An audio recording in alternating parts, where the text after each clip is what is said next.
على حبيب.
Alhamdulillahilladzi hadana li hadza wa ma kunna linahtadiya laula an hadana Allah.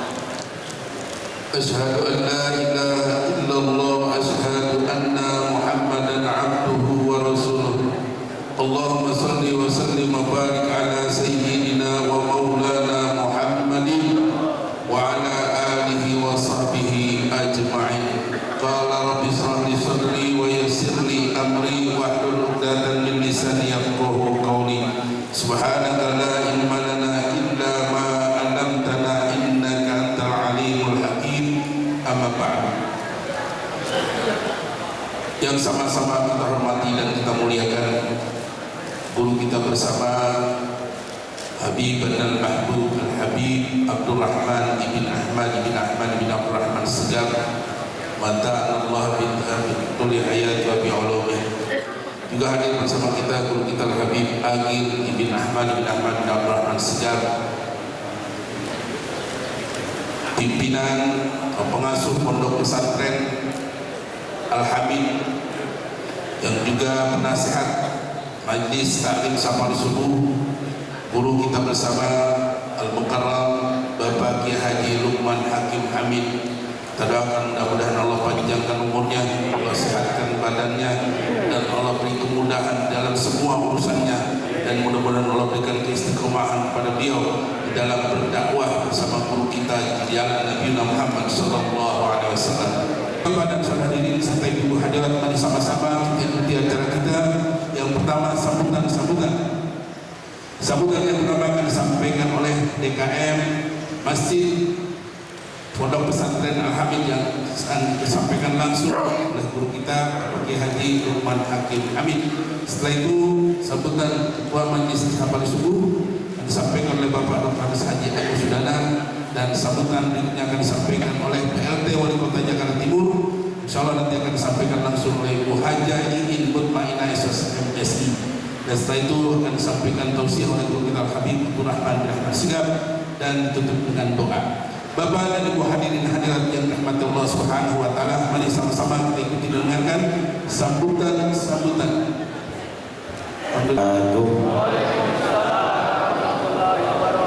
Bismillah, alhamdulillah, wassalatu wassalamu ala rasulillah wa ala alihi wa sahbihi wa mawala. La hawla wa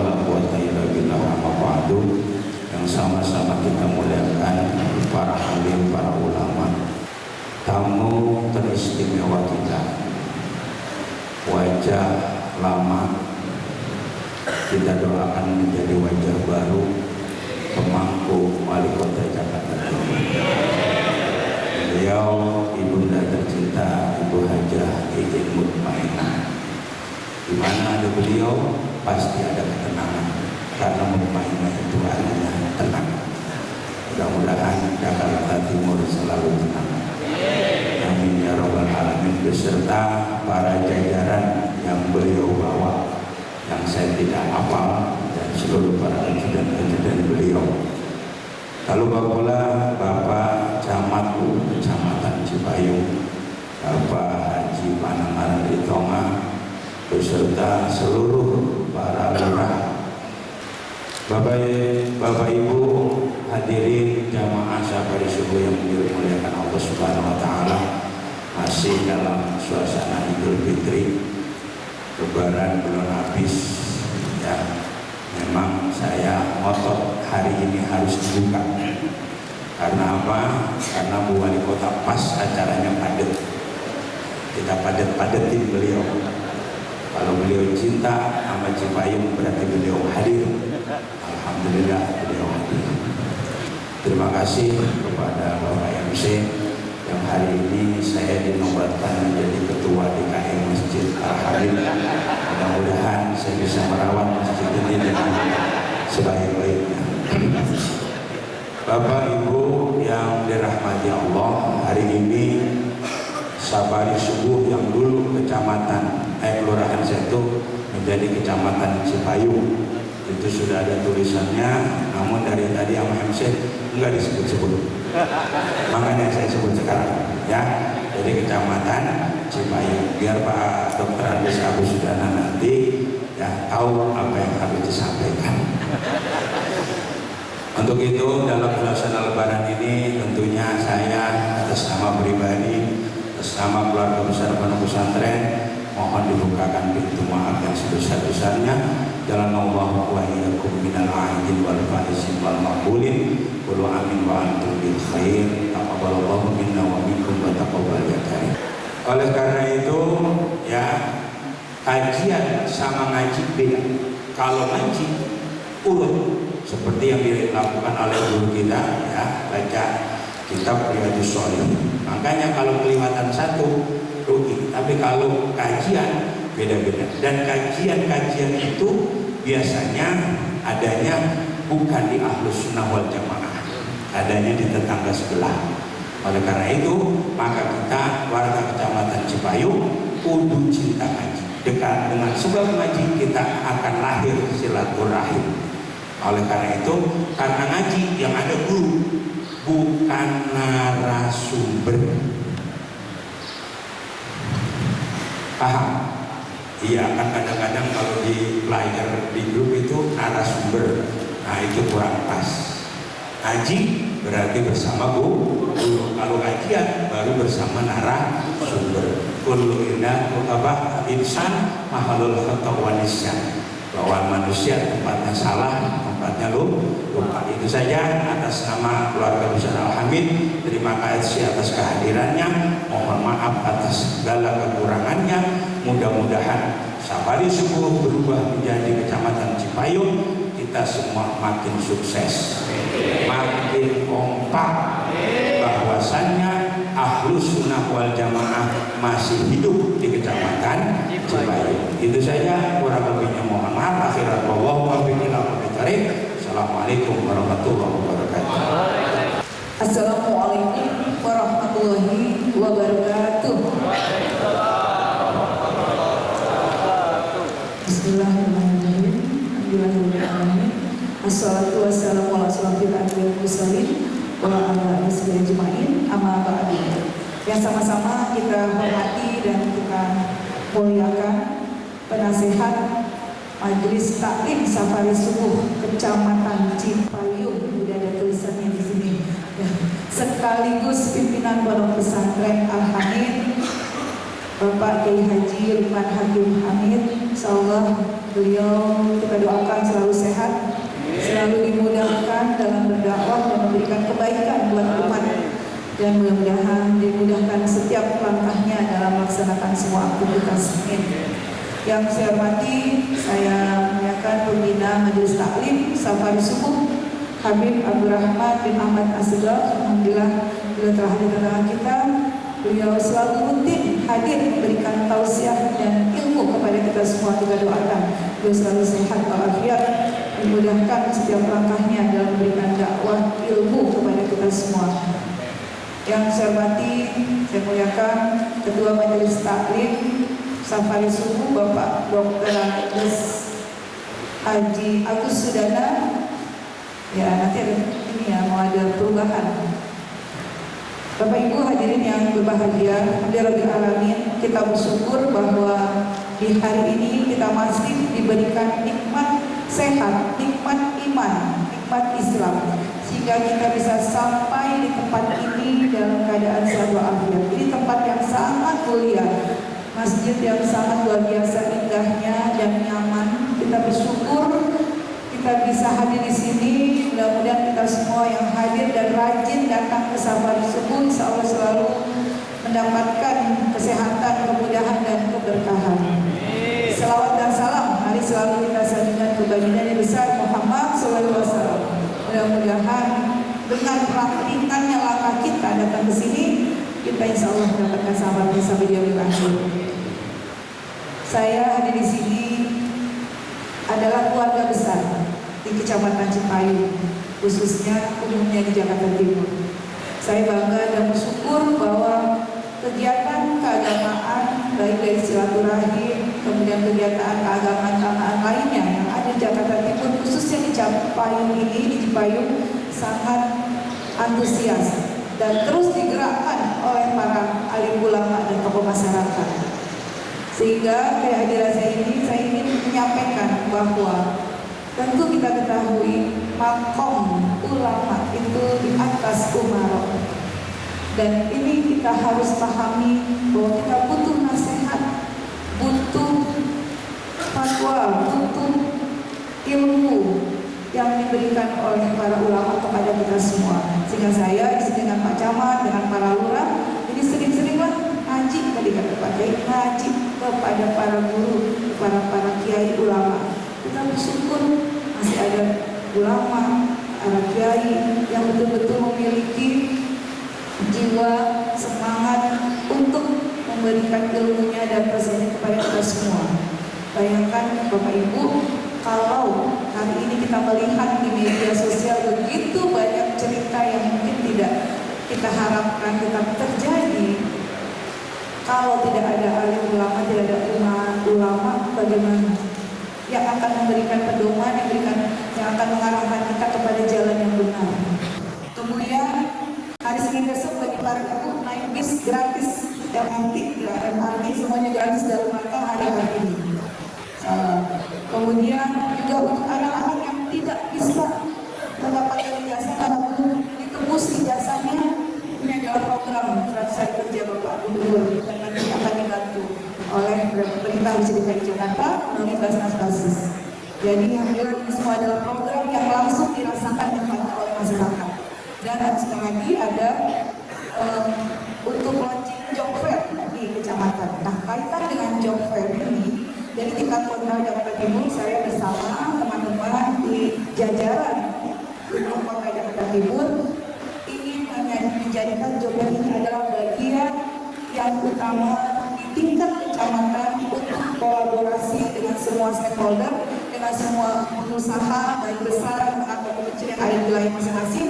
Kita udah minta Pak Camat, Pak Lurah mendata, dan itu menjadi bank data kita untuk kita jadikan mereka menjadi komponen yang bisa membantu masyarakat yang ingin mendapatkan pekerjaan. Dan kalau bekerja harus punya keterampilan, udah disiapin, ada PPKD, ada PKPI, sampaikan pengumuman yang berikut peserta pelatihan kerja, dan jika memang tidak dapat kegiatan di situ, bisa datang ke kelurahan, nanti bisa diajukan permohonan dari kelurahan untuk melakukan pelatihan kerja dengan mobil training unit. Jadi mobilnya datang ke kelurahan dengan permohonan dari kelurahan, berapa banyak yang ingin ikut pelatihan, nanti dijadwalkan oleh para pekerja. Ini harapannya agar masyarakat kita tidak hidup semakin sejahtera, dapat kesempatan kerja, dapat pelatihan kerja, ya mudah-mudahan. Dan ini juga bukan hanya untuk lingkup di internal tingkat kota saja, tetapi bisa kita ajak seluruh komponen masyarakat. Karena hari ini kerja itu harus inovasi, kita harus kreatif. Baru-baru ini Bapak Ibu lakukan itu bisa jadi sumber mata pencaharian. Kemudian kegiatan-kegiatan yang lain bisa menjadi sumber mata pencaharian. Di tempat kita di Kota Teguh bisa Cipayung ini banyak lahan, banyak lahan terbuka. Ini bisa jadi tempat-tempat yang saya lihat masih banyak, tempat-tempat pemancingan yang masih ada banyak. Nah, itu juga bisa menjadi buat modal usaha untuk tempat usaha. Nah, nanti Bapak Ibu silakan berkoordinasi dengan kelurahan untuk menyampaikan apa yang diinginkan untuk kalian menyampaikan kerja. Dan karena tawuran di Jakarta Timur ini makin mereka ini habis lebaran. Jadi waktu sebelum lebaran, saya ngobrol sama Pak Kapolres sama Pak Ganti. Saya bilang, Pak Kapolres, saya pengen deh bulan puasa itu kita ibadahnya benar-benar khusyuk, nggak ada tawuran, nggak ada yang macam-macam hal yang menonjol. Ternyata betul, alhamdulillah kita jaga itu tokoh masyarakat, ulama, 3 pilar, 4 pilar, kita turun bersama. Alhamdulillah bulan Ramadan aman, kondusif. Nah ternyata Ramadan bulan Syawal ini terjadi lagi di beberapa tempat. Saya ingin kita kuatkan kembali 3 pilarnya, dan intinya pada tawuran itu ternyata banyak yang mereka memang tidak punya pekerjaan, tidak punya atau pendidikan yang putus sekolah. Itu menjadi perhatian kita semua. Jadi ke depan saya berharap para lurah, para camat, ayo ajak para pemuda kita untuk mengikuti kegiatan yang positif sehingga mereka tidak melakukan kegiatan hal yang negatif. Nanti yang saya harapkan mudah-mudahan kita semua kompak begini, guyup begini. Terima kasih Pak Kiai Lukman yang telah memfasilitasi pertemuan hari ini. Ini mudah-mudahan menjadi silaturahmi yang insya Allah membawa keberkahan buat kita semua, dan kita terus akan sama-sama bersinergi untuk membangun wilayah Jakarta Timur yang insya Allah lebih baik dan lebih sejahtera. Demikian, lebih kurangnya mohon maaf. Wassalamualaikum warahmatullahi wabarakatuh.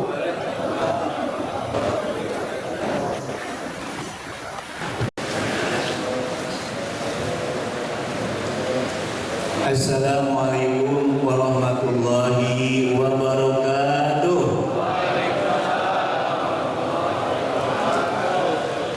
Puji serta syukur kembali kita panjatkan kehadirat Allah Subhanahu wa Ta'ala, yang alhamdulillah pada pagi hari ini kembali kita dipertemukan oleh Allah Subhanahu wa Ta'ala dalam rangka halal bihalal, dalam rangka sekaligus dalam rangka pembukaan majelis yang kita cintai, yaitu majelis Sabari Subuh Kecamatan Cipayung, Jakarta Timur.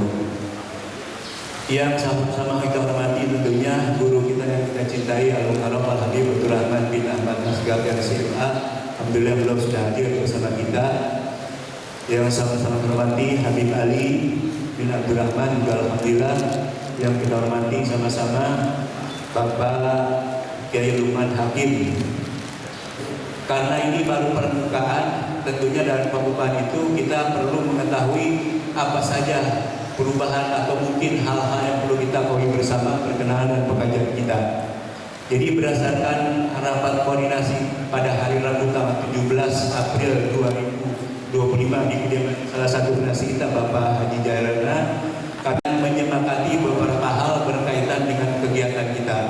Jadi untuk itu ini perlu kami sampaikan karena ini adalah hajat kita, perlu kita semuanya mengetahui bersama, ya. Untuk kegiatan pengajian kita, waktu kita tentukan jam 6 teng sudah dimulai. Jadi guru punya waktu minimal 45 menit dan 15 menit bisa kalau masih waktu tanya jawab, jam 7 sudah selesai, ya. Dari awal sedang begitu, tapi berlanjut kadang-kadang waktu subuh mundur, jadi berlanjut juga beda, ya. Tapi untuk ke depan kita belajar disiplin. Jadi untuk waktu jam 6 sudah dimulai. Pengurus masjid DKM apabila akan melaksanakan pembukaan dalam bentuk zikir atau apa bentuknya, silakan. Yang kedua, ini juga banyak juga yang masukkan ke kita, masalah sambutan.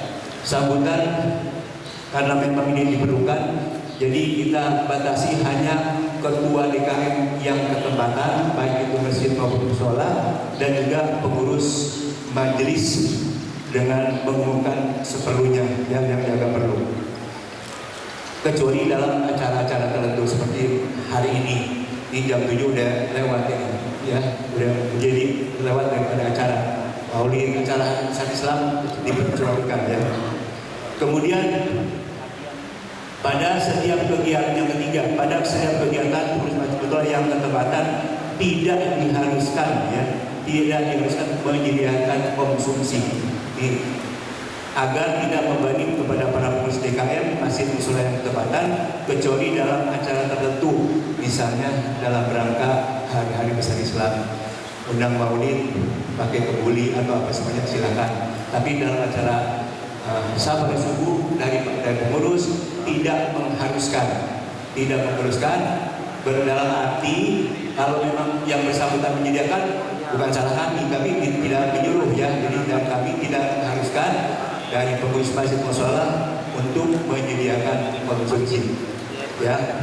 Kemudian yang keempat, di iuran bulanan yang sudah disepakati sejak tahun 2012 biasanya aktif gitu. Iuran bulanan itu yang biasanya aktif cuma 50.000 satu bulan. Dari tahun 2023 dan 2024 cuma berapa persen aja yang bayar. Kami cuma nggak bisa menagih di dalam forum, tapi kami bisa bawa WA atau informasikan. Apalagi tahun 2024 cuma satu masjid yang bayar. Untuk itu ke depan kami mohon, karena pekerjaan kita ini dari kita untuk kita, mohon dengan sangat mohon dan kiranya untuk iuran bulanan kita demi keberlanjutan majelis kita, iuran ini akan diaktifkan kembali. Dan untuk 2003 dan 2024 kami sepakat diputihkan. Jadi yang belum bayar nggak usah bayar. Ya. Ada yang berduka cita. Biasanya kita majelis taklim sahabat subuh memberikan karangan bunga kepada pengurus atau jamaah yang berduka cita, yang wafat, baik itu anaknya atau ibunya atau siapapun termasuk yang bersangkutan. Kami sepakat bahwa untuk karangan bunga ditiadakan dan diganti dengan uang duka saja. Jadi uang duka kami sepakat bagi yang meninggal kita berikan 1 juta, dan yang sakit lebih kurang 3 hari lah gitu ya, yang sehari baik hospital sumbangan gitu, mohon maaf. Jadi 3 hari di rumah sakit kita berikan 500.000 rupiah. Jadi sudah berjalan sebetulnya. Jadi ditegaskan. Jadi kalau besok-besok kemana-mana ada karangan bunga, sekarang nggak ada karangan bunga, udah tahu ya. Jadi karangan bunga dianggap kurang bermanfaat bagi yang bersangkutan ya. Walaupun itu manfaat merupakan hanya budaya saja. Kemudian karena ini ada program kita, apabila kas keuangan majelis memungkinkan, kita bisa programkan pada tiap bulan sekali atau pada momen-momen tertentu untuk memberikan santunan kepada anak yatim bekerja sama dengan pengurus masjid musola yang ketempatan. Jadi apabila ada masjid dan musola yang ingin ketempatan dan sekaligus memberikan santunan, kami bisa melaksanakan kegiatan itu. Mungkin juga dari kami ada juga distribusinya ya untuk membantu kegiatan tersebut. Silakan dilaporkan ke kami. Kemudian untuk Dewan Guru ini karena kita ini sudah Kecamatan Cipayung, ketentuan dalam keputusan bahwa untuk majelis taklim itu adanya di bawah Kemenang. Persyaratannya harus ada Dewan Guru, harus punya sekretariat, punya sarana prasarana, akte pendirian dan sebagainya. Jadi mulai sedikit-sedikit. Untuk Dewan Guru kita tahu bahwa guru kita sangat amat sibuk. Dan kemarin 1 bulan misalnya kita puasa, kemarin sekarang lagi 1 bulan, baru 1 bulan libur lagi, dan insya Allah minggu depan juga guru kita berangkat pergi haji, istirahat lagi. Jadi kami merasa perlu untuk ada guru yang bisa menggantikan, yang bisa menggantikan selama guru kita ada keperluan lain, gitu ya. Jadi kami sepakati bahwa untuk guru-guru tersebut, yang pertama adalah guru kita Kiai Lukman Hakim SPI, kemudian 2 Habib Ali bin Ahmad Asgab, dan juga Ustadz Hasan Basri dari Ceger. Ini sudah bicara rapat kemarin, ya. Jadi walaupun nanti guru misalnya ada di Mekah atau ada di mana, ada undangan di mana gitu, insya Allah kalau berkenan kita akan langsung mengadakan kegiatan sebagaimana jadwal biasa setiap satu pagi, dan kita akan mengundang guru-guru yang telah disebutkan tadi. Kemudian ini hasil kemarin untuk acara pembukaan safari subuh dilaksanakan hari ini. Sekarang ini sudah dilakukan, dan itu mungkin notulen hasil rapat kemarin. Dan yang terakhir mungkin kami harus sampaikan juga supaya nama-nama yang saya sebutkan minggu depan bisa hadir pada pengajian pertama, dan sekaligus izin kepada guru untuk dilaksanakan pelantikan, ya, pelantikan untuk semua pengurus Majlis Taklim Safari Subuh Kecamatan Cipayung. Saya rasa untuk yang lainnya kami mempromosikan minggu depan, baik masalah keuangan maupun lainnya akan kami sampaikan minggu depan, baik mengenai sumbangan rutin yang disampaikan oleh Pak Haji Sofyan Abdurrahman maupun Bapak Haji Jayananda. Itu saja mungkin dapat kami sampaikan, kurang lebihnya mohon maaf. Hadanallahu wa iyyakum ajmain. Wallahul muwaffiq ila aqwamit thoriq. Assalamualaikum warahmatullahi wabarakatuh. Ada catatan kalau ada kurang jelas monggo hubungi kami, ya. Terima kasih. Assalamualaikum warahmatullahi wabarakatuh. Alhamdulillah wassalatu wassalamu ala Rasulillah wa ala alihi wa man walah, ma ba'd. Alhamdulillah, pada pagi hari ini kembali kita dapat bersilaturahim untuk bersama-sama mempelajari dan membahas syariat junjungan kita Nabi Muhammad SAW. Semoga apa yang kita lakukan ini mendapatkan keridhaan dan keberkahan dari Allah Subhanahu wa taala. Amin ya rabbal alamin. Sayyidina Hamzah dibunuh bukan dengan panah, bukan dengan pedang, tapi dengan tombak. Ternyata Wahsy ini memang sangat mahir di dalam apa? Menombak. Seandainya ada orang dibunuh paling belakang, ditaruh apel di atas kepala, dilempar dengan tombaknya, Wahsy kena apelnya. Kalau kita kena perutnya, karena memang ahli. Dan lemparannya ini si budak hitam ini kencang. Orang kalau kena tombak itu bukan nempel tapi tembus dengan apa? Singkat cerita di perang Uhud, waktu Sayyidina Hamzah perang, Wahsy lewat. Dan Wahsy nanya, mana Hamzah ini Sayyidina Hamzah? Karena memang Sayyidina Hamzah ini termasuk orang yang paling banyak membunuh di antara para sahabat di perang Badar, yaitu Ali, Sayyidina Hamzah, dan juga Rasulullah SAW. Intinya singkat cerita, Wahsy melihat dan Sayyidina Hamzah melihat.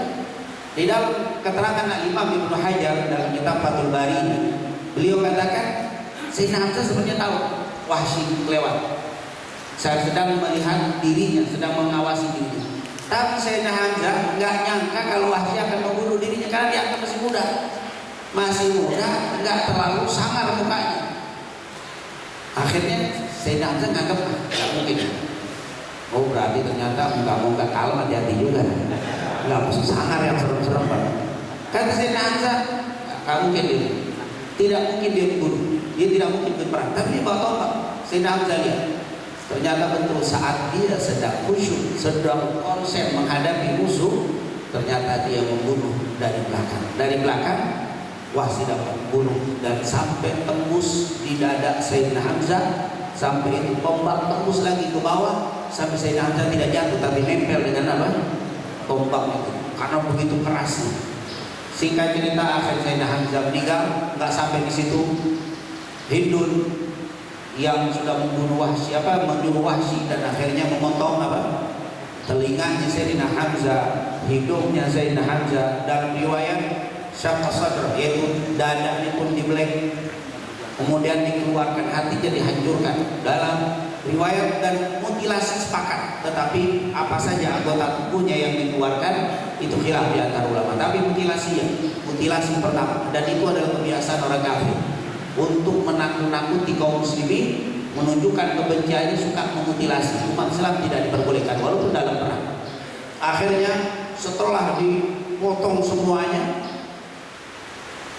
selesai perang Badar. Tentunya di dalam peperangan Badar Rasulullah mengalami kekalahan bukan karena Rasulullah salah strategi, tapi karena beberapa sahabat, terutama 50 sahabat yang diletakkan di perang Uhud saat di Jabal Rumat lupa dengan perintah Nabi, jangan turun, ternyata mereka turun.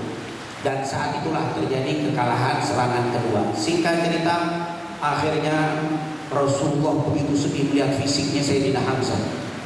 Bukan hanya gugurnya, tapi fisiknya yang dimutilasi sangat menyedihkan Nabi Muhammad SAW.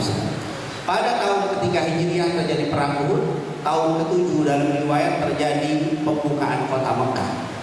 Muslimin dapat menaklukkan kota Mekah. Saat pembukaan kota Mekah, disinilah Wahsy masuk Islam. Jadi Wahsy masuk Islam. Begitu juga Hindun yang tadi membayar Wahsy masuk Islam. Bahkan Aslamat dia masuk Islam dan Islamnya sangat bagus itu. Tapi Sayyidina Hamzah sudah meninggal, sudah terlihat sama Nabi bagaimana kondisinya. Wahsy masuk Islam. Ketika masuk Islam, Wahsy ditanya, "Man kata Rasulullah, siapa anda?" Kata Wahsy, "Ana Wahsy." Wahsy. Rasulullah langsung ingat dengan Sayyidina Hamzah. Kata Hamzah, tak kamu bunuh Sayyidina Hamzah? Nah, iya ya. Rasul ingat. Langsung mukanya Rasulullah tuh berubah mukanya, kelihatan sedih. Kaifa qataltahu? Bagaimana kamu bunuh Sayyidina Hamzah? Kama arafta wa kama sami'ta ya Rasulullah. Sebagaimana kau ketahui dan kau dengar ya Rasul ceritanya. Aku tidak tega dan tidak sanggup menceritakannya. Langsung Nabi bilang, ghayyib anni wajhak. Itulah kalimat ghayyib anni wajhak. Jangan kelihatan lagi mukamu di depanku. Subhanallah. Ghayyib anni wajhak itu kalimatnya. Jadi kalau jangan baca ghayyib anni wajhak dipakai di sini, ghayyib anni wajhak. Dan lihat dulu ada ceritanya, ada asbabun dulu. Sebab kalimat itu diucapkan, ternyata Nabi nggak tega, nggak bisa melihat Wahsy karena teringat dengan Sayyidina Hamzah. Akhirnya setiap majelis Wahsy nggak pernah absen, tapi nggak pernah duduk di depan, duduknya di belakang. Yang kira-kira Nabi nggak melihatnya. Kalau hadir, makanya di sini kan nggak ada yang Wahsy kan. Jadi kalau bisa, kalau hadir taklim usahakan ngelihat guru dan dilihat guru, karena ngelihat guru dan dilihat guru itu punya fadilah. Lain dengan kita, maaf tadi didengerin ada streaming, nggak datang, nomor streaming ngajarnya hati-hati. Itu beda taklimnya. Hadir di majelis, ngelihat dan dilihat guru itu punya nilai berbeda. Ini hadirnya untuk Wahsy. Wahsy dibilang, Allah setiap pada majelis saya hadir, tapi saya jauh. Ngelihat Nabi tapi Nabi nggak ngasih. Kalau Nabi mulai mukanya ke arah sini, sampai intaqala Rasul sallallahu alaihi wasallam, sampai Nabi meninggal dunia, aku nggak pernah dilihat dan dilihat oleh Nabi Muhammad sallallahu alaihi wasallam. Kenapa? Karena Rasulullah melihat Wahsy ingat Sayyidina Hamzah, dia sedih. Artinya, Ustaz, kok Nabi begitu? Ini kalau kita bahas ghayyib anni wajhak, banyak para ulama. Apakah mungkin katanya Nabi itu pemaafnya luar biasa? Nabi itu luar biasa memaafkannya. Tapi kok bisa dia nggak melihat mukanya Sayyidina Hamzah? Di sini para ulama menjelaskan secara singkat. Yang pertama, secara keagamaan dia memaafkan. Secara agama Rasulullah memaafkan siapa? Wahsy. Walaupun dosanya sangat besar. Dan Wahsy tahu itu dosa sangat besar. Membunuh Sayyidina Hamzah, paman yang paling dicintai Nabi Muhammad SAW. Tapi akhirnya Wahsy, setelah Abu Bakar jadi khalifah, ada Musailamah al-Kadzdzab yang ngaku Nabi, dibunuh oleh Wahsy. Wahsy ikut perang dengan pasukan Abu Bakar dan dapat membunuh Musailamah al-Kadzdzab dengan tombak. Maka diangkat tombaknya dan bilang, wallahi ini tombak telah menghilangkan orang yang paling dicintai Nabi Muhammad. Tetapi hari ini tombak ini juga menghilangkan nyawa orang yang paling dibenci Nabi Muhammad, yaitu yang ngaku Nabi. Semoga ini bisa menjadi pengganti kesedihan Nabi Muhammad SAW. Semoga ini bisa menjadi pengganti kesalahanku di hadapan Allah karena membunuh orang yang pernah paling dicintai Nabi, tapi sekarang saya bisa membunuh orang yang paling dibenci Nabi Muhammad SAW. Itu dosa yang sangat besar. Tapi Nabi tetap ngasih maaf. Nabi ngasih maaf kepada Sayyidina Wahsy karena membunuh orang yang paling dicintai Sayyidina Hamzah. Tetapi secara basyariyah, secara kemanusiaan Rasul kok susah. Secara Rasulullah Muhammadun bashar walaysa kal bashar. Nah, manusia Rasulullah juga ada sifat apa? Manusia. Dari segi kemanusiaan Nabi nggak bisa ngelihat wah sih ingat sama Sayyidina Hamzah, langsung dia sedih. Tapi dari segi agama dimaafkan, alhamdulillah. Tentu hikmah dari kalimat ini sangat banyak. Cukup satu saja kita ambil di pagi hari ini, bahwa dalam segi keagamaan jangan tidak mencontoh Nabi Muhammad. Sebesar apapun kesalahan saudara kita, buka pintu maaf yang sebesar-besarnya.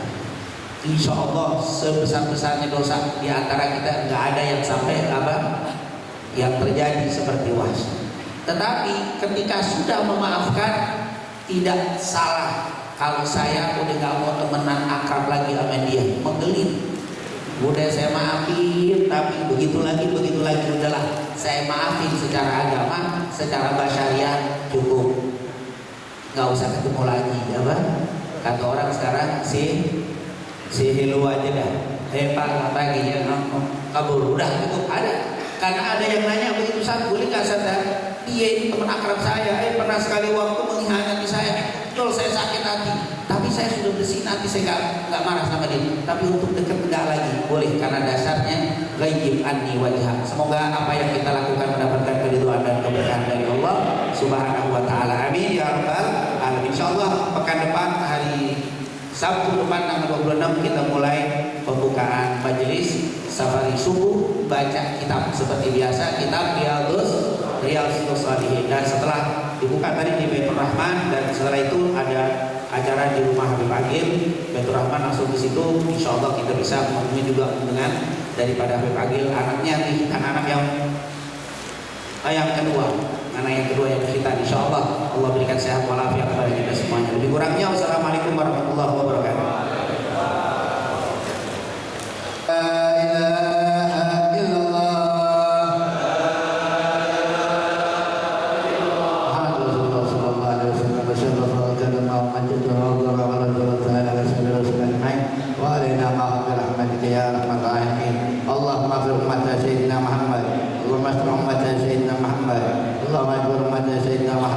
Allahumma ij'al min khiyari ummati sayyidina Muhammad.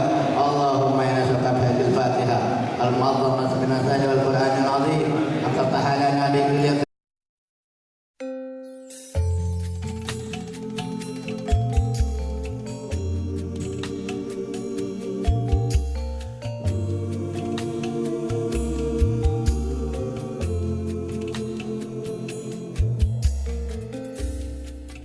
Wahai Tuhan, ku tak layak ke surgamu,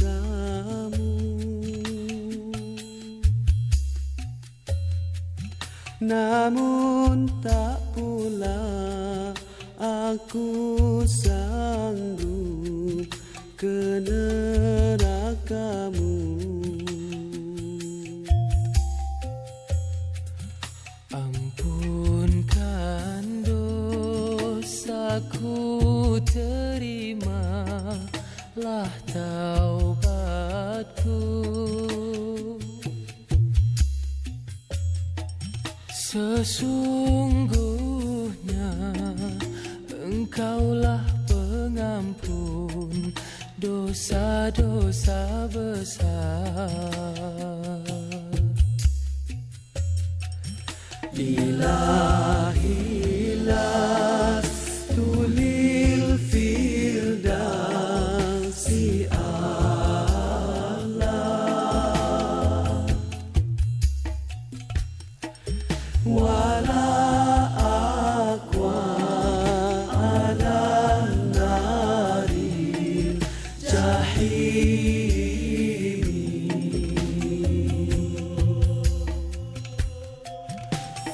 Habli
dari segala kejahatan.